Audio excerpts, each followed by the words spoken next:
स्वागत है आप सबका आज की इस वीडियो में बायोडायवर्सिटी एंड इट्स कंजर्वेशन। ये जो चैप्टर है चैप्टर 15, इस पूरे का मैं एक वन शॉट वीडियो आपको दे रहा हूँ और इसको पूरा एनसीईआरटी से हम लोग कवर करेंगे, बिल्कुल word to word, line to line, क्योंकि ये बोर्ड एग्जाम के लिए बहुत ही इंपॉर्टेंट चैप्टर है और इससे कुछ अच्छे खासे क्वेश्चन भी बनते हैं। वैसे हालांकि ये बहुत इजी चैप्टर है। चलिए स्टार्ट करते हैं। देखिए, सबसे पहले इसमें हमें सीखना होगा कि साहब बायोडायवर्सिटी क्या होता है। तो बायोडायवर्सिटी का मतलब होता है कि इनॉर्मस यानी लार्ज नंबर ऑफ स्पीसीज का प्रेजेंट होना हमारे अर्थ पर, इसको हम बायोडायवर्सिटी कहते हैं, है ना। इनॉर्मस कैसे? जैसे एनसीईआरटी में एक डेटा दिया है, देखो, यानी अगर आप किसी आम आदमी से पूछोगे कि भाई बताओ आंट की स्पीसीज कितनी पाई जाती हैं, तो वो कहेगा कि भैया दो तरह की चींटियां होती हैं, एक लाल चींटी एक काली चींटी। यही देखा है सबने। लेकिन एनसीईआरटी में जो डेटा है वो बता रहा है कि भाई 20,000 से ज्यादा तरह की आंट यानी चींटियों की प्रजातियां पाई जाती हैं, 3 लाख से ज्यादा बीटल्स की स्पीसीज है, 28,000 से ज्यादा मछलियों की स्पीसीज है और 20,000 से ज्यादा ऑर्किड के प्लांट है। यानी कोई बिलीव नहीं करेगा कि भाई इतनी ज्यादा प्रजातियां हो सकती हैं क्या, लेकिन होती हैं। आप जंगल में जाओगे, पहाड़ों में जाओगे, नदियों में, डेजर्ट में, आसपास आपको इतनी तमाम तरह की वैरायटीज के प्लांट और एनिमल देखने को मिलेंगे जो आमतौर पर आपको डेली लाइफ में नहीं दिखते हैं। तो यानी इतनी सारी वैरायटीज का प्रेजेंट होना, इसी को हम क्या कहते हैं? बायोडायवर्सिटी कहते हैं। बायो प्लस डायवर्सिटी, बायो माने लिविंग ऑर्गेनिज्म और डायवर्सिटी माने बहुत डिफरेंट डिफरेंट टाइप्स के, ठीक है। तो बायोडायवर्सिटी बर्ड को बेटा, ये जो टर्म है बायोडायवर्सिटी टर्म, इस टर्म को एक्सप्लेन या पॉपुलराइज किया था बायोडायवर्सिटी टर्म को बेटा एक सोशियोबायोलॉजिस्ट साइंटिस्ट थे, एडवर्ड विल्सन। इन्होंने इसको डिस्क्राइब किया और इसको बहुत ज्यादा पॉपुलराइज किया इस टर्म को। इन्होंने ये भी कहा कि भाई देखो, बायोडायवर्सिटी ना 3 तरह की होती है ना। बायोलॉजिकल ऑर्गेनाइजेशन के बेस पर हम देखेंगे तो 3 तरह की डायवर्सिटी इस हमारी बायोडायवर्सिटी में देखी जाती है। पहला होता है जेनेटिक डायवर्सिटी। जेनेटिक डायवर्सिटी का मतलब होता है यानी अ सिंगल स्पीसीज में have diversity at the genetic level, यानी एक ही स्पीसीज में जेनेटिक लेवल पे जो डायवर्सिटी पाई जाती है उसको हम कहते हैं जेनेटिक डायवर्सिटी। जैसे मानो इंडिया के अंदर भाई साहब 50,000 से ज्यादा डिफरेंट टाइप की राइस स्ट्रेन्स पाई जाती हैं। राइस के वैरायटी 50,000 तरह की चावलों की प्रजातियां पाई जाती हैं। एक ही स्पीसीज है चावल और उसके अंदर कितनी वैरायटीज हैं? 50,000। यानी जेनेटिक लेवल पे चेंजेस हैं बस। 1,000 से ज्यादा तरह के मैंगो पाए जाते हैं। सोचो, 1,000 तरह के आम पाए जाते हैं। कोई आम आदमी बिलीव नहीं करेगा, लेकिन बहुत है। कहीं लंगड़ा आम है, कहीं चूसा आम है, कहीं दशहरी आम है, ऐसे बहुत तरह के आम होते हैं। तो ये क्या है? जेनेटिक लेवल पे डायवर्सिटी है। रोवोल्फिया वोमिटोरिया, ये एक मेडिसिनल प्लांट है। इसमें रिजरपाइन नाम का केमिकल पाया जाता है, लेकिन रिजरपाइन की कितनी मात्रा पाई जाती है और उसकी पोटेंसी क्या है, इसके बेसिस पर ये बहुत टाइप का हो सकता है। दूसरा होता है हमारी स्पीसीज डायवर्सिटी। ये स्पीसीज डायवर्सिटी का मतलब होता है स्पीसीज लेवल पर डायवर्सिटी पाया जाना। जैसे इंडिया में एक वेस्टर्न घाट है बेटा, जो वेस्टर्न कोस्टल एरियाज में पड़ता है, उसमें बहुत ज्यादा तरह के एम्फीबियन पाए जाते हैं और ईस्टर्न घाट पे इतने नहीं पाए जाते। तीसरी होती है इकोलॉजिकल डायवर्सिटी बेटा, यानी इंडिया में कितने टाइप के इकोसिस्टम पाए जाते हैं। ये तो टाइप्स ऑफ इकोसिस्टम, यानी इकोसिस्टम के जो डिफरेंट टाइप्स हैं, इसी को हम इकोलॉजिकल डायवर्सिटी कह रहे हैं। जैसे एक इकोसिस्टम हमारे यहाँ डेजर्ट, एक ग्रासलैंड, ओशन, रिवर, ये सब क्या है? Mangroves, coral reef, wetland, estuaries, ये सब हमारे इकोलॉजिकल डायवर्सिटी में आते हैं। तो ये हमारे टाइप्स हो गए किसके?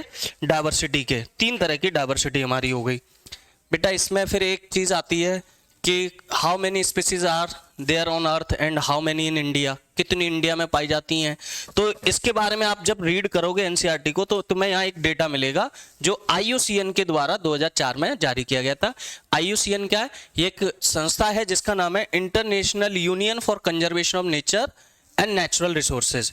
इसने आपको ये बताया है कि भैया हमारे वर्ल्ड में ना बेटा, वर्ल्ड में अब तक 1.5 मिलियन से ज्यादा हमने स्पीसीज को डिस्कवर कर लिया गया है, लेकिन अभी और कितनी डिस्कवर होना बाकी है उसका कोई आइडिया नहीं है।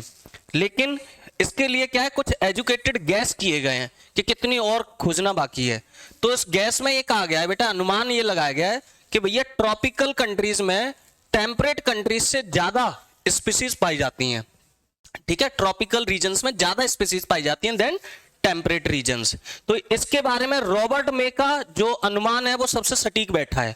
रॉबर्ट मैंने ये कहा है कि भैया ग्लोबल स्पीसीज डायवर्सिटी जो है अर्थ पर, वो अराउंड 7 मिलियन है, यानी 7 मिलियन स्पीसीज हैं जिसमें से हमने कुछ डिस्कवर कर लिए हैं, बाकी डिस्कवर होना बाकी है। तो इस पैराग्राफ में केवल रॉबर्ट मे आपके लिए इंपॉर्टेंट है और IUCN इंपॉर्टेंट है। एक इंटरेस्टिंग बायोडायवर्सिटी का फैक्ट देख लो बेटा। एनसीईआरटी तुम्हें क्या सिखाती है? एनसीईआरटी तुम्हें बेटा सिखा रही है कि इसमें 70% से ज्यादा जितनी भी स्पीसीज हैं उनमें मेनली एनिमल्स हैं, यानी ऑल स्पीसीज को अगर हम कंसीडर करें तो उसमें 70% एनिमल्स हैं, बाकी सब में प्लांट आ जाते हैं। अगर प्लांट में देखो आप एल्गी, फंगी, ब्रायोफाइट, जिम्नोस्पर्म और एंजियोस्पर्म्स को हम कंसीडर कर लें, एंजियोस्पर्म्स को हम क्या करें बेटा कंसीडर कर लें, तो ये केवल 22% ही बैठ रहे हैं। ये केवल कितने बैठ रहे हैं बेटा? सारे मिला दें तो ये केवल 22% से ज्यादा नहीं होते हैं। अगर हम सारे एनिमल्स की भी बात करें तो सारे एनिमल्स में insects are the most species rich animals, है ना, यानी 70% टोटल एनिमल्स में 70% इंसेक्ट है हमारे, यानी हर 10 में से 7, हर 10 एनिमल में से 7 इंसेक्ट होते हैं। ये एनसीईआरटी डेटा कह रहा है आपका। तो इसमें आपको ध्यान क्या क्या रखना है बेटा? आप इसको स्पाई चार्ट को अच्छे से पढ़ के जाओगे। स्पाई चार्ट में आपको पता चल रहा है कि देखो इनवर्टिब्रेट में सबसे ज्यादा क्या है? इंसेक्ट है, ये 70% इंसेक्ट होते हैं। अगर हम वर्टिब्रेट में देखें तो सबसे ज्यादा बेटा कौन है? फिशिस। और देखो फिशिस किससे ज्यादा है? मैमल्स, बर्ड्स, रेप्टाइल, एम्फीबियन, इन सबको मिला दें तो इनसे ज्यादा ही बैठेंगी क्या? फिशिस की स्पीसीज। ये वर्टिब्रेट्स में सबसे ज्यादा स्पीसीज हैं। वहीं अगर हम तीसरा देखें प्लांट्स के अंदर तो बेटा प्लांट्स में सबसे ज्यादा देखिए कौन है? फंगी और एंजियोस्पर्म्स, ये सबसे ज्यादा स्पीसीज पाई जाती हैं। तो बहुत ज्यादा चीजें नहीं पढ़नी इसमें, केवल आपको ये पाई चार्ट ध्यान रखना है। और इससे आगे बढ़ते हैं बेटा। इससे आगे देखिए इसी चैप्टर के अंदर जो एक डेटा दिया गया इंडिया के बारे में, वो आपको थोड़ा सा ध्यान में रखना पड़ेगा, कभी कभी इससे क्वेश्चन बनता है।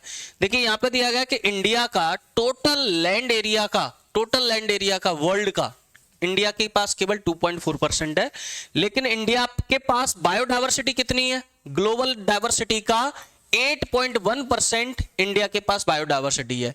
यानी इससे पता चलता है कि India is one of the 12 mega diversified country, यानी भारत के पास सबसे ज्यादा देशों में जो सबसे ज्यादा बायोडायवर्सिटी वाले देश हैं उनमें से भारत एक अकेला देश भी आता है। देखिए 45,000 से ज्यादा यहाँ पे प्लांट की स्पीसीज पाई जाती हैं। इसका जस्ट ट्वाइस कर दो तो इसका एनिमल्स जस्ट डबल स्पीसीज है इंडिया के पास।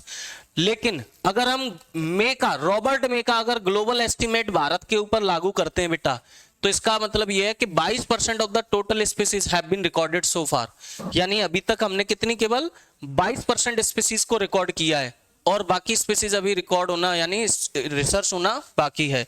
यानी इसी एस्टिमेट के अकॉर्डिंग बता रहे हैं कि अभी 1 लाख से ज्यादा प्लांट तो इंडिया में खोजना बाकी है आपका, और 3 लाख से ज्यादा animal species yet to be described, है ना, एंड डिस्कवर्ड, अभी इनको खोजना बाकी है, इनके बारे में डिस्कवर करना बाकी है।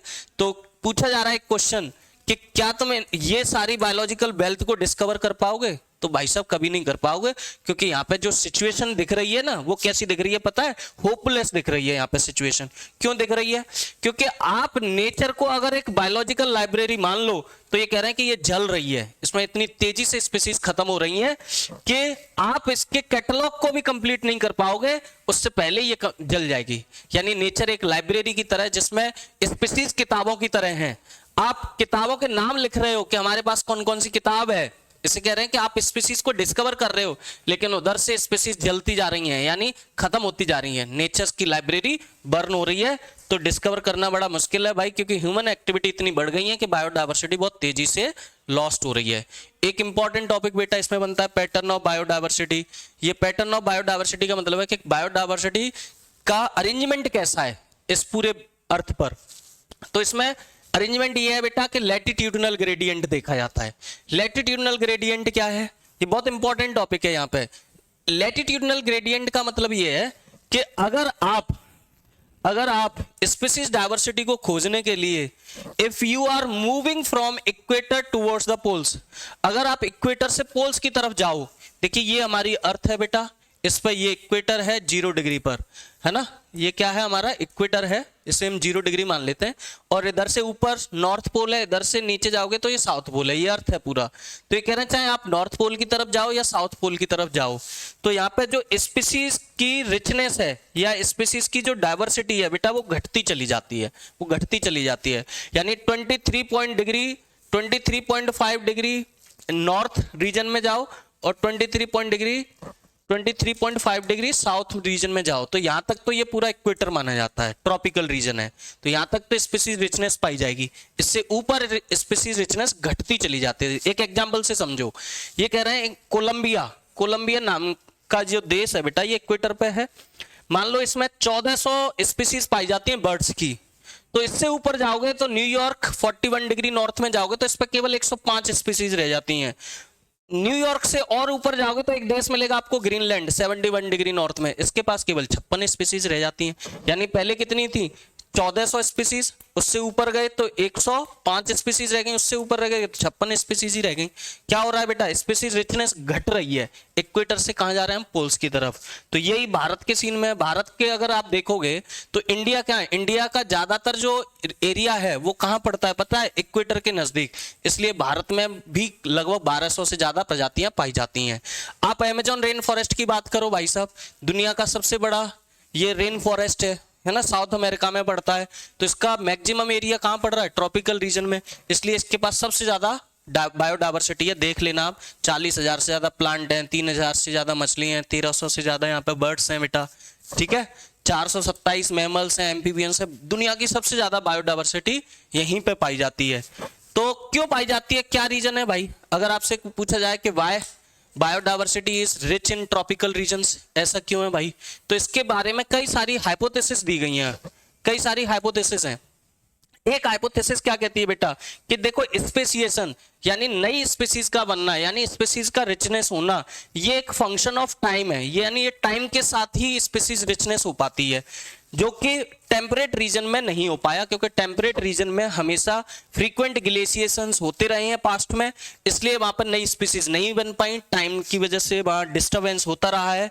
वहीं ट्रॉपिकल लैटिट्यूड्स में अगर हम देखें तो ये एरिया जो ट्रॉपिकल रीजन है वो अनडिस्टर्ब रहा है, मिलियंस ऑफ ईयर्स तक यहाँ कोई ग्लेशिएशंस नहीं हुए, तो इसलिए यहाँ पे स्पीसीज रिचनेस ज्यादा हो गई, ठीक है।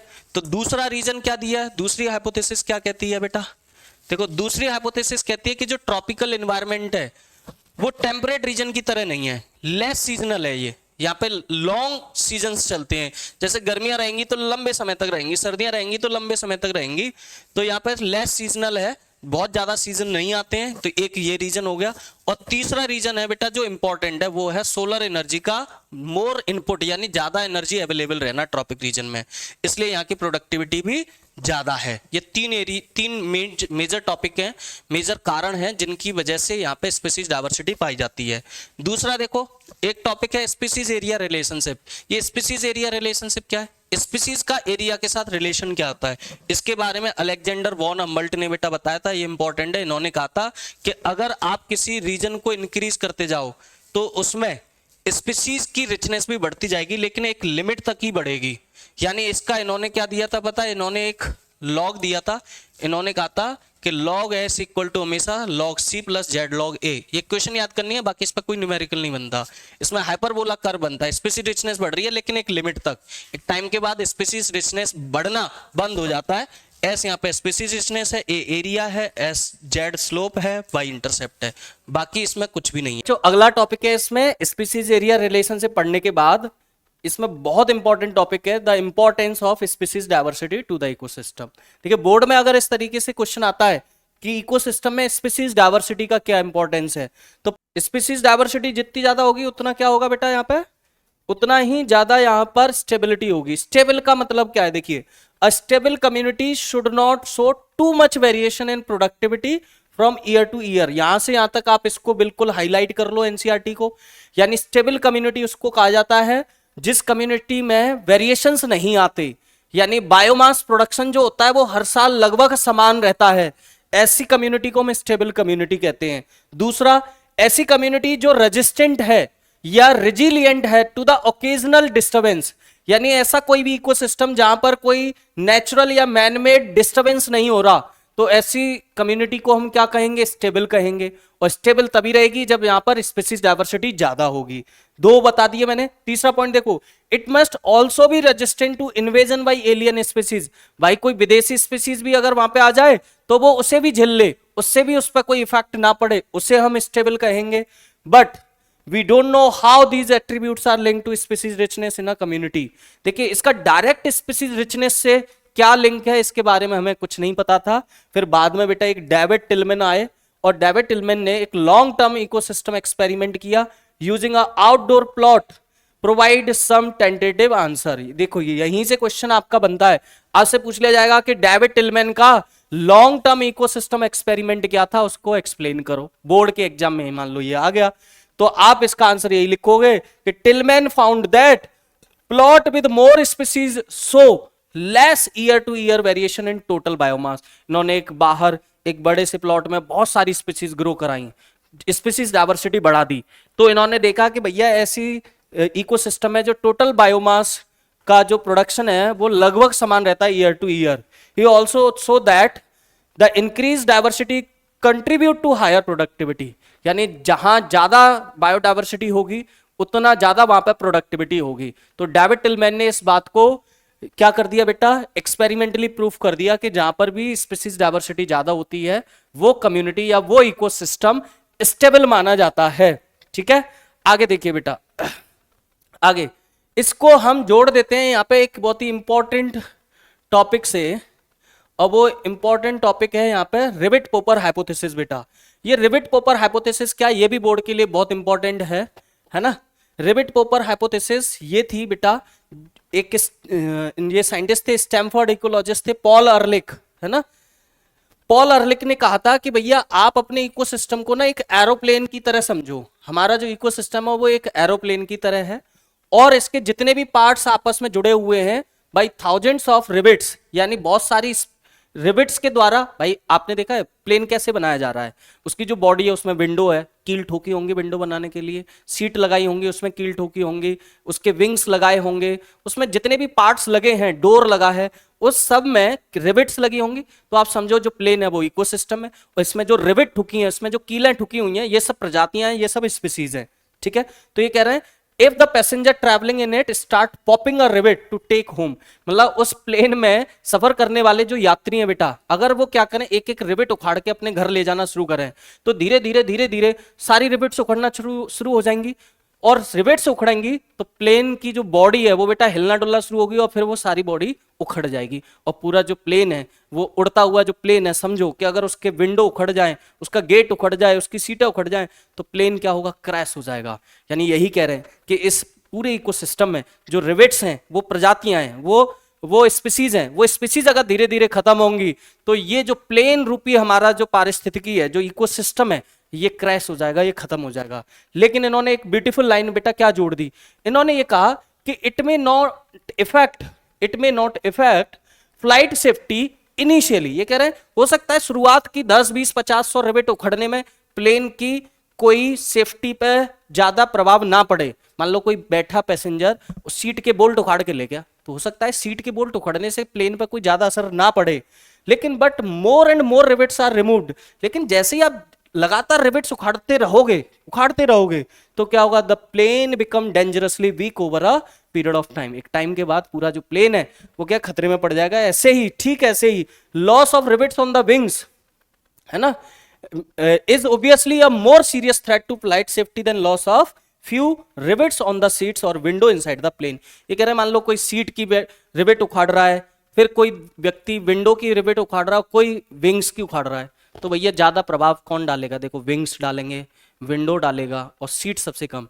ठीक वैसे ही कोई व्यक्ति ये कहे कि भाई 10, 20, 50 हजार चींटियां मर जाएं तो क्या फर्क पड़ेगा, हो सकता है चींटियों से बहुत ज्यादा फर्क ना पड़े। लेकिन आप प्लांटों की स्पीसीज को खत्म करना शुरू कर दोगे तो क्या होगा, बायोडाइवर्सिटी घट जाएगी, पूरा इकोसिस्टम आपका खतरे में पड़ जाएगा। तो कुछ प्रजातियों की जो पोजीशन है इकोसिस्टम में बहुत इंपॉर्टेंट है, कुछ की इतनी इंपॉर्टेंट नहीं है लेकिन है सारे इंपॉर्टेंट। किसी की प्रेजेंस बहुत ज्यादा है, मतलब बहुत मायने रखती है, किसी की इतनी मायने नहीं रखती, लेकिन समाज में हमारे पर इकोसिस्टम में सब इंपॉर्टेंट है। चलिए बच्चों एक जल्दी से इस टॉपिक का भी रिवीजन कर लो। Loss of biodiversity. सब लॉस ऑफ बायोडायवर्सिटी क्या होता है? अभी बताया ना, धीरे धीरे प्रजातियां समाप्त होती चली जाएं, धीरे धीरे स्पीसीज एक्सटिंक्ट होती चली जाएं, और इसका मेन कारण हो ह्यूमन एक्टिविटी या किसी भी कारण से हो, जब स्पीसीज लॉस होती हैं तो उसके लिए हम क्या कहते हैं? लॉस ऑफ बायोडायवर्सिटी कहते हैं। और लॉस ऑफ बायोडायवर्सिटी भाई साहब वही IUCN, जो IUCN है उसने अपनी एक रेड लिस्ट जारी की थी बेटा, उसने बताया था कि अब तक 784 स्पीसीज खत्म हो चुकी हैं, है ना, इन द लास्ट 500 ईयर। और अगर हम रीसेंट एक्सटेंशन देखें बेटा, तो रीसेंट एक्सटेंशन देखें तो उसमें देखो डोडो हो गया, स्टीलर काव है, थाइलासीन है, ये नाम याद रखने पड़ेंगे आपको। डोडो मॉरिशियस में पाया जाता था, कागा अफ्रीका का एक प्रजाति है, थाइलासीन ऑस्ट्रेलिया में, स्टीलर सी काव बेटा रसिया में, और 3 सब स्पीसीज हैं, बाली, जवान, कैस्पियन, ये टाइगर की 3 सब स्पीसीज है। ये सब खत्म हुई हैं अभी रिसेंटली लास्ट 20 ईयर्स में, यानी लास्ट 20 ईयर्स में 27 तरह की जो प्रजातियां हैं वो डिसअपियर हो गई हैं। तो ये अपने आप में एक खतरनाक ट्रेंड चल रहा है कि स्पीसीज लॉस्ट होती जा रही हैं और बहुत तेजी से लॉस्ट हो रही हैं। इसी को हम कहते हैं लॉस ऑफ बायोडायवर्सिटी।